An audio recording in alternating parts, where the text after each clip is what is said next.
मैं doctor Ahmad Minajuddin central research institute of Unani medicine, जो हैदराबाद में सेंट्रल गवर्नमेंट का एक बहुत बड़ा नेशनल इंस्टीट्यूट है, जो हैदराबाद में एर्रागड्डे पर है।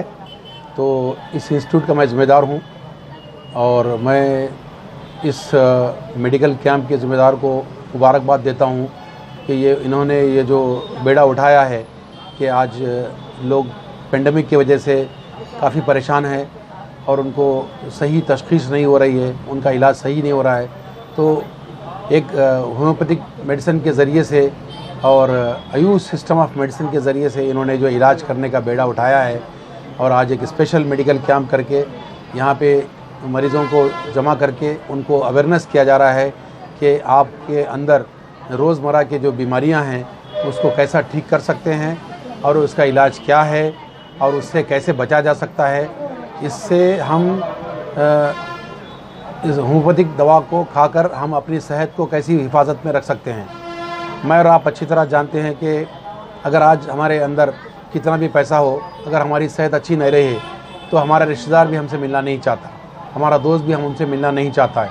तो मेरी आप लोगों से विनती है, आपसे गुजारिश ये है कि आप लोग अपनी सेहत को हिफाजत से रखें।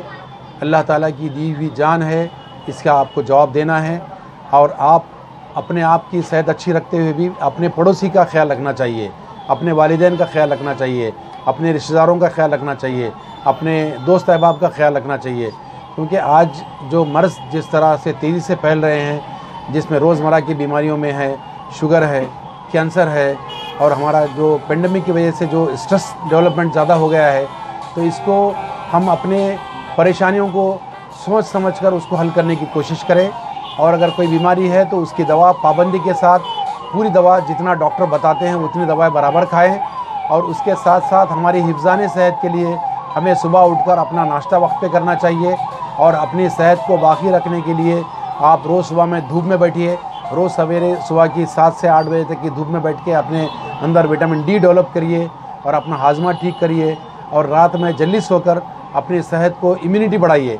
जो इम्यूनिटी है दवाएं से बढ़कर अपने बॉडी के अंदर जो इम्यूनिटी बढ़ती है वो अच्छी नींद लेने से बढ़ती है। और हमारे अंदर जितने मुश्किलात आते हैं हम अपने आप को सोचते हैं, हम अपनी परेशानी एक डॉक्टर के सामने अगर सुनाएंगे तो उसको ज़्यादा से ज़्यादा हल कर सकता है। कोई डॉक्टर उसकी दवा देगा या उसकी तदाबीर बताएगा। इस तरह से आप अपनी सेहत को ख्याल रखिए।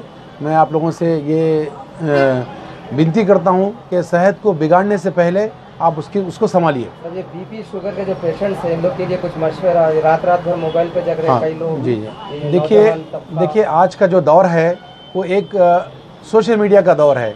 आपको जो चीज़ की ज़रूरत नहीं है उस चीज़ को नॉलेज हासिल करने की कोशिश करते हैं। हमें ये महसूस होना चाहिए कि हमारा काम क्या है, हमारा मकसद क्या है, हम क्या उम्र के हैं। उस उम्र के हिसाब से अगर हमारा नशोनुमा हो तो हमारे अंदर ये बीमारियाँ ख़त्म होती हैं। हम रातों हम जागते हैं और सुबह में हम जो है नाश्ता नहीं करते हैं। 11 बजे 12 बजे तक नाश्ता नहीं करने से हमारी एसिडिटी बढ़ जाती है और हमारी सोच बढ़ जाती है, तो हम साइकेट्रिक मरीज़ बन जाते हैं। और हमारा जो रात में खाना हम देर से खाते हैं, सुबह में नाश्ता नहीं करते हैं, लामहला हमारे अंदर जो बॉडी के अंदर जो मेटाबॉलिक चेंजेस होते हैं इसके ज़रिए से हमारे ब्लड प्रेशर कंट्रोल में नहीं रहता है। ये हम ब्लड प्रेशर को कंट्रोल में कर नहीं सकते। अब हम डॉक्टर से दवा लेने के बावजूद भी उसकी दवाएं लाते हैं, लेकिन उसके कहने के मुताबिक हम रात में जल्दी नहीं सोएंगे तो लामहला वो दवाएं से भी कंट्रोल नहीं होता है। हम अपनी सेहत को बिगाड़ रहे हैं। सुबह में उठने के बाद 2 घंटे के अंदर अगर कोई आदमी नाश्ता करता है तो उसको गैस्ट्रिक इरिटेशन नहीं होते हैं। और अगर हमको नमक और चावल अगर हम कम करेंगे तो वो ब्लड प्रेशर को कंट्रोल करने की सलाहियत रखता है। और हम हैं उम्र के 20 साल के, हम सोचते हैं 40 साल का। हमें अपनी उम्र के हिसाब से सोचिए। अगर हम 40 साल के हैं तो 40 साल में हमको क्या सोचना चाहिए वो सोचिए। और हम ये सोचिए कि हम 40 साल के हैं तो हम अपनी ज़िंदगी को अच्छा करें, हमारे वालिदैन के लिए हम उनको साथ देने की कोशिश करें। हम ये सोचते हैं कि हम 40 साल के हैं, हम 80 साल में जितना पैसा आना चाहिए 80 साल के अंदर हमें क्या करना चाहिए ये नहीं सोचना चाहिए। Thank you very much. Thank you. ठीक है, ठीक है।